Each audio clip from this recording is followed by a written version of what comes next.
4주간 손톱 뿌리를 눌렀더니 면역 세포가 증가되었다는 일본 나가타 대학원의 연구 결과가 있습니다. 백혈구 이수가 4주 동안에 손끝 자극법의 실험 결과 4,444개에서 6,515개로 2,000여 개의 수가 늘어나는 것이 확인됩니다. 손톱 뿌리 부분은 몸속 신경섬유가 모인 부분으로 아주 예민하죠. 손가락 하나하나에 경혈이 위치하고 이 경혈과 연결된 경락을 통해서 장기와 신경이 연결되어 있습니다. 손끝을 자극함으로 혈액순환과 기혈순환 촉진과 면역력이 증가되고 자율신경이 조절됩니다. 하루에 2~3분 정도를 2~3회씩 꾸준하게 손끝만 누르면 병을 예방하고 치료하며 면역력이 늘어나는 손끝 자극법입니다. 그럼 각 손가락마다 어떤 효과가 있는지 살펴보겠습니다. 첫 번째 손가락, 엄지. 소상혈은 엄지손가락에 위치한 혈자리로 엄지손톱의 바깥쪽 뿌리가 바로 옆에 위치하고 있습니다. 오른손 엄지와 검지로 왼쪽 엄지 뿌리 부분을 눌러주세요. 누르는 세기는 살짝 아픈 정도로 지그시 10초간 눌러주세요. 이때 경락과 연결된 부위가 안 좋으면 통증이 오게 됩니다. 엄지손가락은 열을 내려주고 풍을 흩어주며 인후의 기능을 조절하는 효과가 있으므로 감기로 인해 목이 부어오르고 아픈 거, 가래, 목기침, 편도선염, 장염 등으로 인한 발열 등을 치료해 줍니다. 이 외에도 기운을 소통시키는 효과가 있어 음식을 먹고 체했을 때나 숨이 차고 명치가 답답할 때 눌러주면 아주 좋습니다. 명치가 답답하다는 것은 음식물에 의한 경우도 있지만 화로 인해서 그 화가 풀리지 않고 뭉쳐져서 명치가 답답한 경우도 있습니다. 또 무릎이 쑤시고 아프거나 무릎 통증을 예방하고 완화하려면 평소에 소상혈을 이 손목에서 손가락 쪽으로 지압을 해주면 좋습니다. 급체, 토열, 코피, 혈뇨, 다리냉증, 히스테리, 흥분, 초조 불안 등 웬만한 급체에는 이곳 한 방이면 쑥 내려갑니다. 두 번째, 검지. 검지는 대장, 위장 기능과 관련된 것으로 소화가 잘 안 된다든지 위염, 궤양성 대장염, 장의 상태가 나빠 설사를 할 때 등 위장 기능이 나쁠 때 검지를 누르면 효과를 볼 수 있습니다. 또한 열을 내려주는 혈자리로 감기에 걸려 열이 나거나 목이 부었을 때 그 밖에 치통이나 두통, 인후통, 구내염, 이명 등 코가 막힐 때 상향혈을 자극해주거나 피를 빼내주면 효과가 있습니다.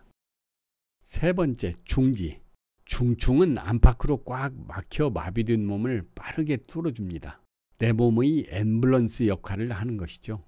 신속한 응급조치를 못하면 심장마비로 사망하거나 뇌출혈, 뇌경색으로 의식불명이나 반신불수로 하는 후유증을 겪게 되는 것을 뚫어주는 역할을 합니다.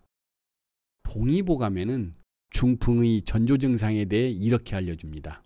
가운데 손가락 감각이 무디고 움직임이 둔하거나 쓰지 못하게 된 경우에는 3년 안에 반드시 중풍이 올 것이라고, 가운데 손가락이 감각이 묻은 것은 심포경이 마비된 것이다. 곧 의식과 감정의 통로가 얼어붙은 것이다. 갑자기 졸도를 하고 인사불성이 드는 사람은 자신의 몸에만 신경을 쓸 일이 아니라 심포, 곧 심보를 잘 써야 한다, 이렇게 이야기합니다. 거기에는 분명 풀리지 않은 마음의 병이 있습니다.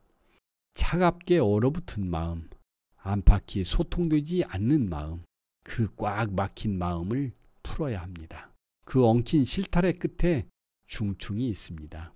가운데 손가락 중충혈을 잘 문질러 주세요.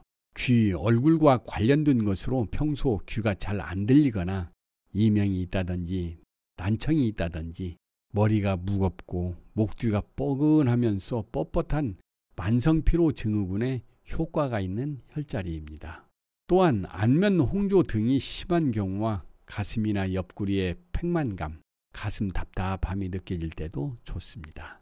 겨드랑이가 부으면서 팔뚝과 팔꿈치가 아파 굽혔다 폈다를 하기가 불편한 증상에도 쓰입니다. 네 번째, 약지. 넷째 손가락을 약지라고 합니다.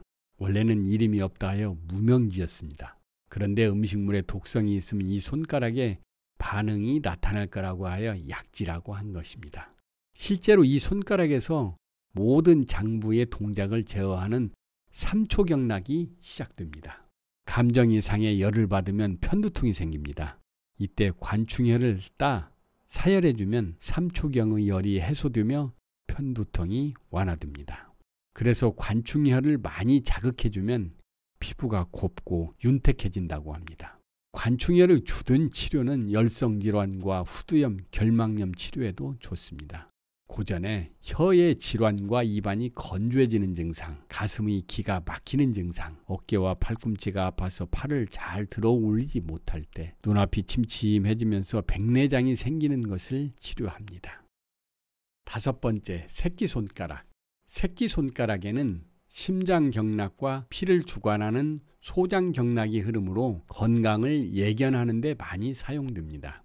관련된 증상으로는 심장병, 열병, 번민, 건망증, 불안, 우울증, 생리불순 등이 있는데 새끼손가락을 자극해주면 전체적인 자율신경이 촉진됩니다. 심기의 운행이 제대로 이루어지지 않아서 막혀버린 심장의 구멍들을 연다고 합니다. 새끼손가락이 휘어 있으면 심장에 이상이 있을 수 있습니다. 주목해야 할 것은 소충이 기사회생의 혈자리라는 점입니다. 정신을 잃고 죽음의 문턱까지 간 사람에게 심기를 불어넣어서 몸을 떠나려는 신을 붙잡는다는 겁니다. 실제로 페니실린을 맞다가 심장의 쇼크로 죽어가던 사람을 의사가 소충혈을 찔러서 살려냈다는 전설적인 임상 사례도 전해지고 있습니다. 지금까지 손가락 혈자리에 대해서 이야기했는데 결론적으로 이야기하면 묻고 따질 것도 없이 매일 틈나는 대로 10개의 손가락을 주물러주면 아주 좋습니다. 열심히 눌러서 건강하게 삽시다.